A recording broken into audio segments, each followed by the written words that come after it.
মধ্যপ্রাচ্য কি তবে ধ্বংসের দ্বারপ্রান্তে? আজ 4ই মার্চ 2026।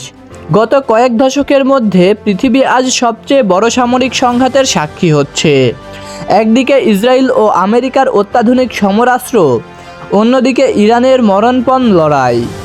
গত 24 ঘন্টায় যুদ্ধের মানচিত্র বদলে গেছে।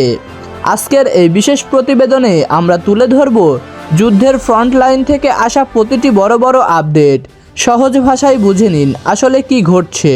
আজকের সবচেয়ে বড় খবর হলো যুদ্ধের ভয়াবহ বিস্তার। গত রাতে ইসরায়েলি বিমান বাহিনী তেহরান সহ ইরানের 5টি প্রধান শহরে বড় ধরনের হামলা চালিয়েছে। তবে ইরানও থেমে নেই। তাদের পাল্টা হামলায় মধ্যপ্রাচ্যের আকাশ এখন মিসাইল আর ড্রোনের দখলে। তেহরানের বর্তমান অবস্থা।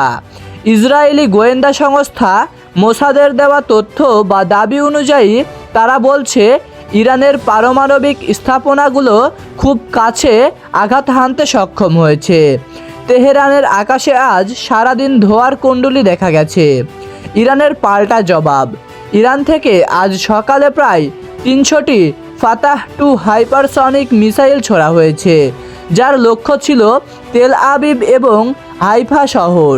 ইসরায়েলের অ্যারো এবং ডেভিড স্লিং ডিফেন্স সিস্টেম অনেকগুলো মিসাইল ধ্বংস করলেও বেশ কিছু মিসাইল জনবসতিপূর্ণ এলাকায় আঘাত এনেছে। এই যুদ্ধ এখন আর শুধু দুই দেশের মধ্যেই সীমাবদ্ধ নেই। আজ 4ই মার্চ সকালে একটি বড় খবর বিশ্বকে চমকে দিয়েছে। কুয়েতি এয়ার ডিফেন্স সিস্টেম ভুলবশত 3টি মার্কিন F-50 যুদ্ধবিমান ভূপাতিত করেছে। কুয়েত দাবি করছে তারা ভেবেছিল এগুলো ইরানি ড্রোন। এই ঘটনায় আমেরিকা ও কুয়েতের মধ্যে কূটনৈতিক টানপোড়েন শুরু হয়েছে। এখানে লেবানন ও হিজবুল্লাহর অবস্থান। লেবানন সীমান্ত দিয়ে হিজবুল্লাহ যোদ্ধারা ইসরায়েলের ভেতরে প্রবেশের চেষ্টা করছে। ইসরায়েলি ট্যাঙ্কের গোলায় লেবাননের দক্ষিণাঞ্চলে আজ অন্তত 50 জন নিহত হওয়ার খবর পাওয়া গেছে।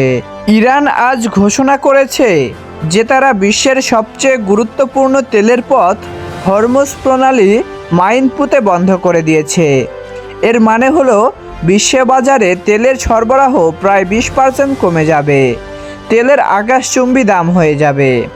আজ বিকেলের রিপোর্ট অনুযায়ী অপরিশোধিত তেলের দাম প্রতি ব্যারেল $180 ছাড়িয়ে গেছে। বিশেষজ্ঞরা বলছেন যুদ্ধ না থামলে এটি $250 পর্যন্ত যেতে পারে। ভারত ও দক্ষিণ এশিয়ার ওপর এর প্রভাব পড়বে অনেকটাই। এয়ার ইন্ডিয়া ও ইন্ডিগো সহ বড় বড় সংস্থাগুলো তাদের ইউরোপীয় সব ফ্লাইট বাতিল করেছে। আজ 4ই মার্চ পর্যন্ত শুধু ভারতেই কয়েক হাজার যাত্রী আটকা পড়েছেন।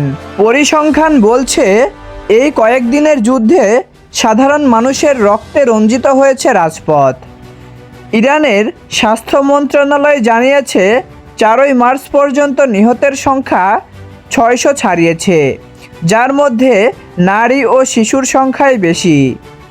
ইসরায়েলের ভেতরে মিসাইল হামলায় আজ আরও 15 জন বেসামরিক নাগরিক নিহত হয়েছেন।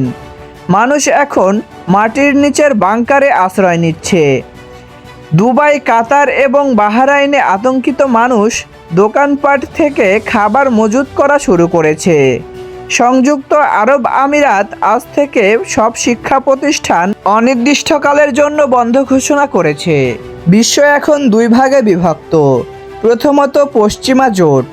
আমেরিকা ইসরায়েলকে গোয়েন্দা তথ্য ও অস্ত্র দিয়ে সাহায্য করছে। প্রেসিডেন্ট ডোনাল্ড ট্রাম্প আজ এক বিবৃতিতে বলেছেন এই অপারেশন আগামী কয়েক সপ্তাহ ধরে চলতে পারে।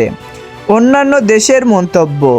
রাশিয়া ও চীন ইরানকে সংযুক্ত হওয়ার অনুরোধ জানালেও পর্দার আড়ালে তারা মার্কিন হস্তক্ষেপের তীব্র নিন্দা জানিয়েছে। অন্যদিকে তুরস্ক আজ ইসরায়েলের ওপর বাণিজ্যিক নিষেধাজ্ঞা আরোপের ঘোষণা দিয়েছে।